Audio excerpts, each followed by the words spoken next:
Time for an SDH Network 1v1, and for this one, we head to Texoma and catch up with someone whose business card now has information on the front and the back, I think, because now Adrian Forbes is now no longer just the man in charge of the sporting aspects of things. He goes from sporting director to sporting director and the new head coach of Texoma in USL League One as everybody's getting ready for that. Texoma FC's new master of everything, Adrian Forbes. Coach, thanks for dropping by for a 1v1.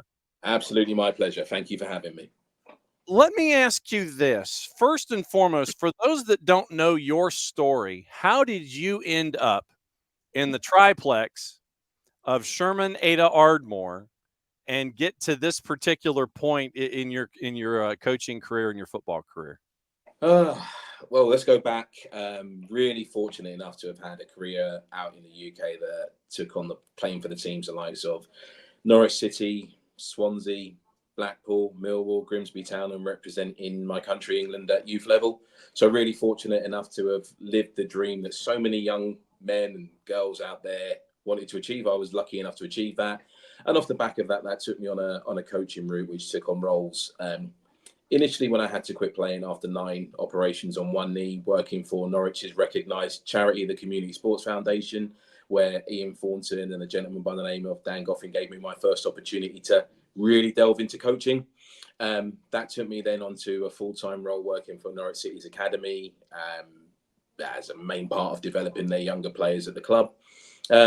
Changes to the lead staff at the Academy there then took me on to Luton Town, where I would say my career really flourished from a coaching point of view, going in there as a head of coaching, but also taking on roles as first team coach in some tough times, notably working alongside Nathan Jones when we were 10 points adrift at the bottom of the championship, but being his first team coach, which allowed us to somehow, I don't know how, recover those 10 points and stay in the championship. I still don't know how we almost achieved the impossible dream in that one. And then, that then led me on to have the role of running the club's development team, which was just underneath the first team there, working closely with Rob Edwards and his first team staff there as well. So some amazing roles, but a chance meeting, shall we say, via LinkedIn, linked me with Ben Watson and Simon Keyser at Texoma FC, mainly with a viewpoint of trying to build a link between what was being built here at Texoma and what had already been built at Luton Town.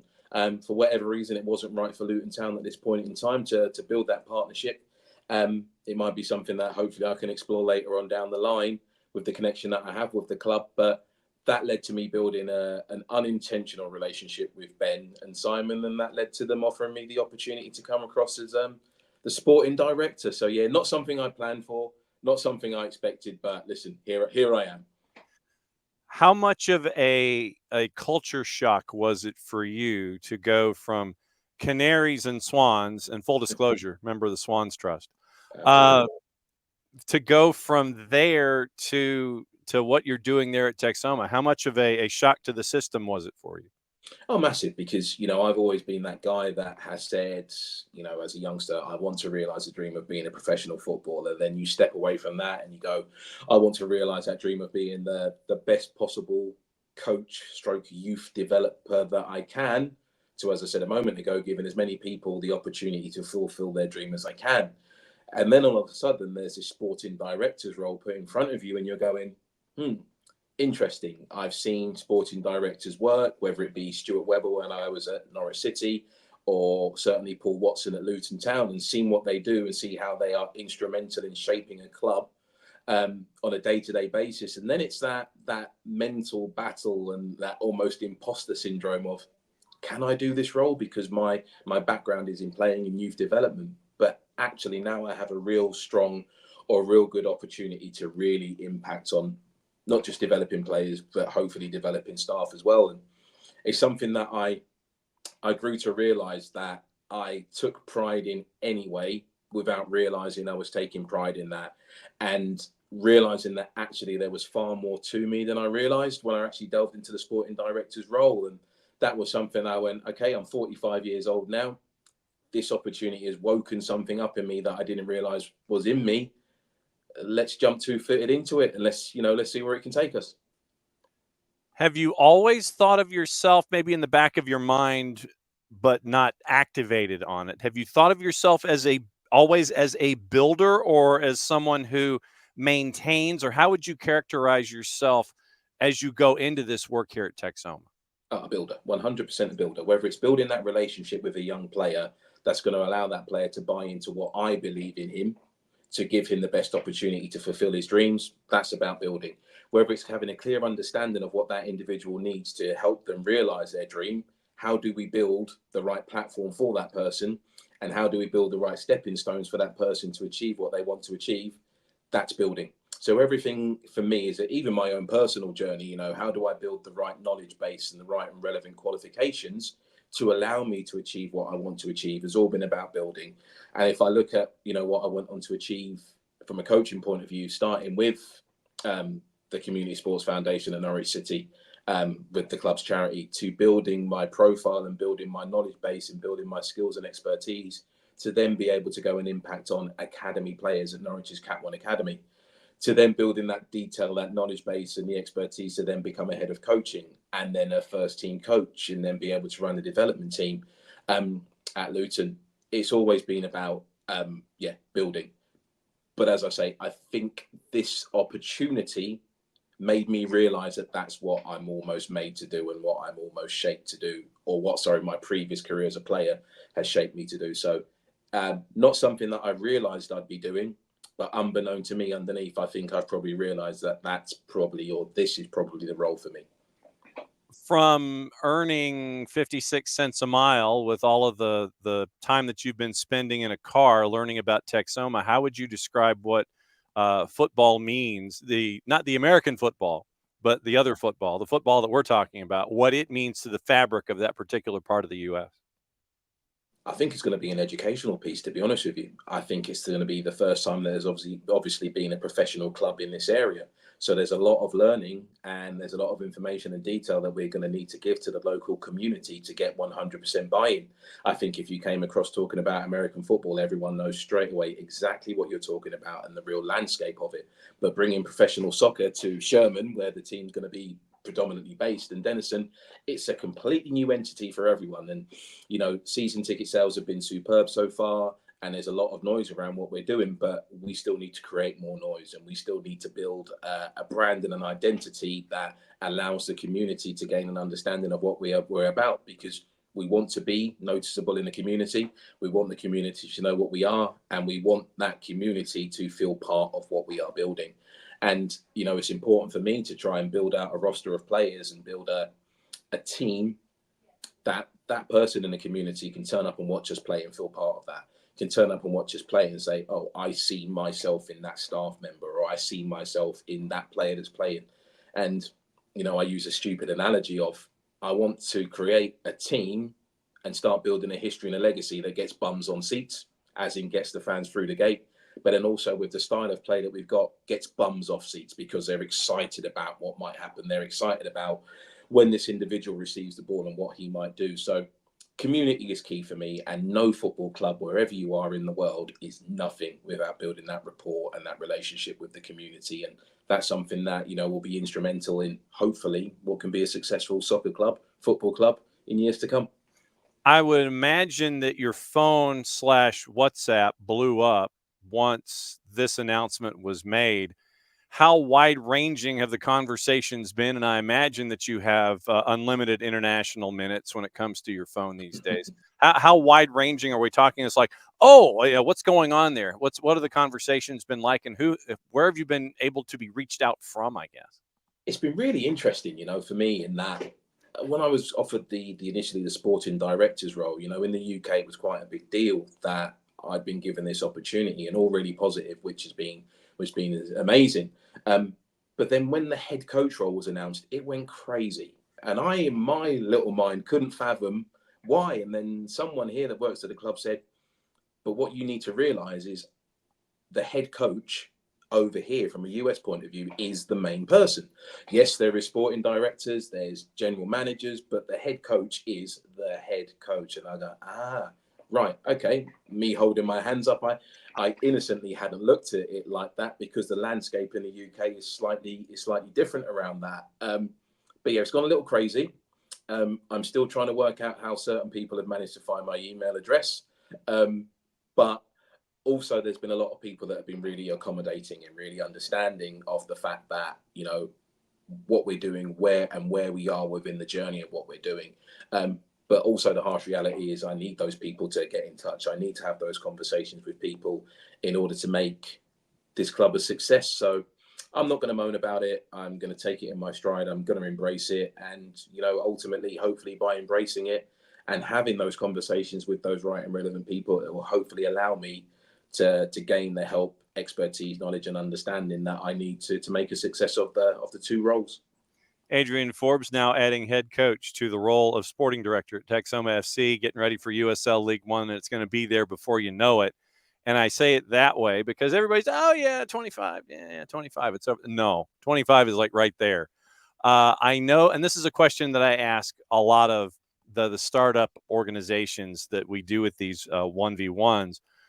I know there is a to-do list in there somewhere. And it could be in a WhatsApp group. It could be in an email chain, could be in a PDF, could be in a Google Doc, could be on outside of the camera range that I'm staring at you right now in your office. One of those big 4-foot by 8-foot wide dry erase boards that's got all the lines and the different colored dry erase markers going in different directions. And where is this to-do list? And what do you think the next thing that you, either as head coach or sporting director, can cross off of that list as you get ready for USL League One? What do you think that is? How many lists do you want? Because there's a few. Oh, like I said, you're different people, so it might be a list for head coach, might be a list for this. Hit me. And that is it. There are different lists at the moment for different people, obviously. But on my to-do list at the moment is player signings. That's the reality. We need to build out a roster of players that can compete in USL League One next season. There'll be a lot of teams and a lot of people out there that are going, oh, they're a year one, they're a startup. Yes, we are. 100% we are. And that's obvious and that's there for everyone to see. However, if we're going to do it, let's try and do it properly. And if we're going to do it, let's try and do it to the best of our ability. And that will come down to the team that we put out on the field on a match day, because ultimately we want to create a roster or a squad of players that can compete, and we want to win games. That's the nature of the beast. At any soccer or football entity, wherever you are in the world, it's about points and it's about winning games. I'm well versed in that myself. But equally, I want to build out an environment here where players can feel safe, players can feel supported, and players can come into training each day knowing that, yes, they are going to be improved and developed as a player, but they're also going to be improved and developed as a person. And I'm a person first person. That's me. The better the person, the better the player. And if we can make sure we're taking care of our players in a way that allows them to know that they can come in, feel safe, secure, and thrive, then that will hopefully lead to a team on the pitch on a match day that feels safe, feels secure, and can go and express themselves. And that's what I want to create. So there's lots of conversations going on in the background at the moment with several players, and it is them sounding us out as a club and us sounding them out as individuals as well, and making sure that the fabric of that individual fits into our beliefs and our values as a club as well. Because I know firsthand it only takes the one bad egg or the one bad individual that can really upset the group.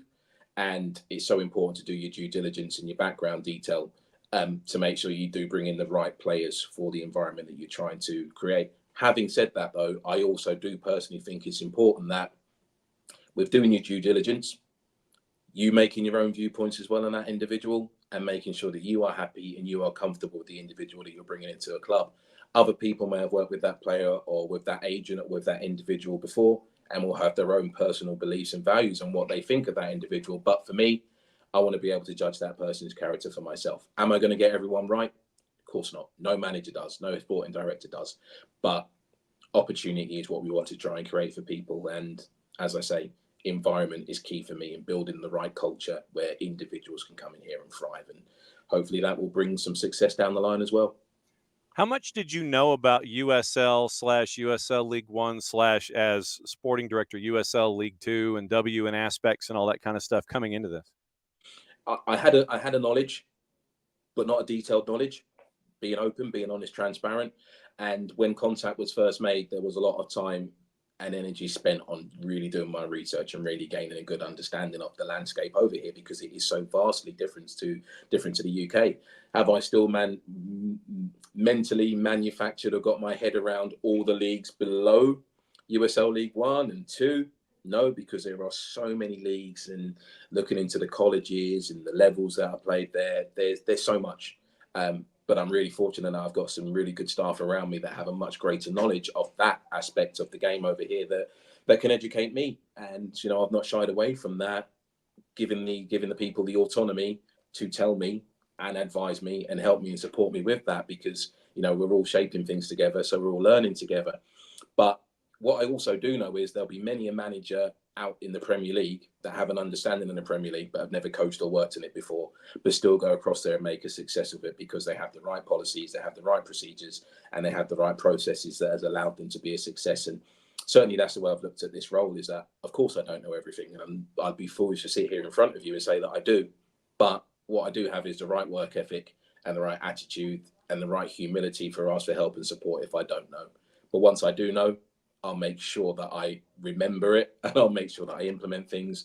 And even at the age of 45, I'm happy to learn. I want to learn, and that's what I'll do.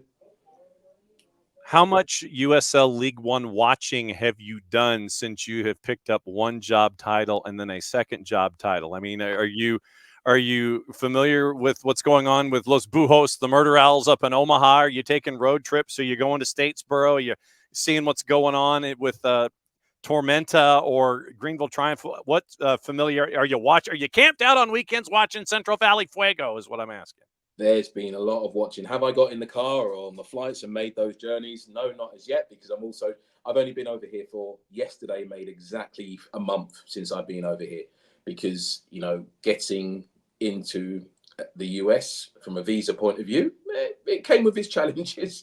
I'm not going to lie, it's come with its challenges. And, it's not just myself that's come across, the wife and kids. The wife has made a ridiculous sacrifice to come out here as well, and giving up a fantastic job to come out here and back me and support me and help me do this role.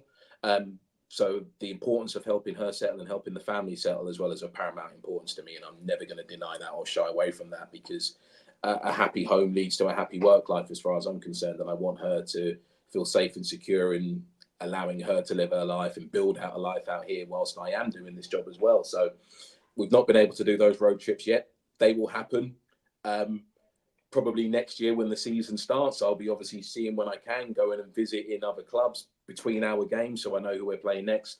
But yes, the internet and my laptop and certain other aspects of things that you can utilize to watch teams and research teams, they are being exhausted at the moment. And just gaining an understanding, I'm watching, I'm not going to name the teams, but those that are listening, and you will know, I'm still trying to fathom how I can be watching a team playing 11v11 game of soccer or football, but there's a baseball pitch within the football soccer pitch. I'm like, it's blown my mind, but it is now my reality. And it just brings a different challenge as a sporting director and head coach, in that how do you now set your team up for success with taking those factors into account as well. So important aspects of the role, important aspects of the job, but all things that just are going to improve me and develop me as a human, improve me and develop me as a head coach and sporting director, and ultimately help and improve those players that are coming into the league if they haven't done it before. But those that have done it before, which hopefully I'll be able to bring some experienced players in, can hopefully help and educate myself and the players around navigating those issues as well. So what is the next marker for you, either as sporting director, head coach, when it comes to Texoma? What is the next event, the next marker here in this? Oh my God, I've only been here for a month and now I'm in my second month of doing this whole thing. What's the next thing that the next accomplishment that folks can sit there and look at? I forgot the Quad Cities. I forgot Denison. So, I mean, it's Sherman, Ada, Ardmore, and Denison. I completely forgot about Denison. But in the Quad Cities, what are you looking forward to the most coming up soon that folks can latch onto there at Texoma? That first signing, that first key signing where the fans can look at that and go, right, here we go. Because at the moment, I wouldn't say it's an unknown entity, but until people really start seeing, oh, well, this player's now going to sign, they've managed to attract this player from this club or from that club, people will really be able to start to, I think, gain a bit of a better understanding. And I also think it then becomes real. Not saying it isn't, because clearly it is and everyone knows it is, but it's when you start bringing those players in and you start getting the media attention that comes off the back of that, then all of a sudden it's real, because I do genuinely believe that one will happen, then the next one will follow, and the next one will follow, and so on and so on. And that ripple effect will be there for everyone to see. So that first signing, which I'm hoping is going to be sooner rather than later, we're speaking to many an agent, as you can imagine, because so many people are reaching out. And what's been really pleasing is there's a lot of people out there that want to be part of what's being built here. So yeah, really exciting that we might be able to, make that signing soon. That will send a bit of a marker and a bit of an understanding to those who aren't really too sure at the moment. I'm really looking forward to it. Named head coach of Texoma FC for the inaugural USL League One season coming up in 2025. So one business card says sporting director of Texoma FC. The other business card, or maybe on the back of the one that you've already have, says head coach. Contact numbers and emails the same. I'm just going to say it this way, Coach. Looking forward to it. Great that you've added titles. Great that things are moving forward there in the Quad Cities right there in Texoma. Thanks for dropping by for a 1v1. We're going to be keeping an eye on things, and you have an open door policy. Anything going on, hey, wave your hand in the air, sit there and go, yo, John, I want to talk. It's going to be here for you. Great to have you here for a 1v1. We'll catch up soon, my friend. Thank you very much. Much appreciated.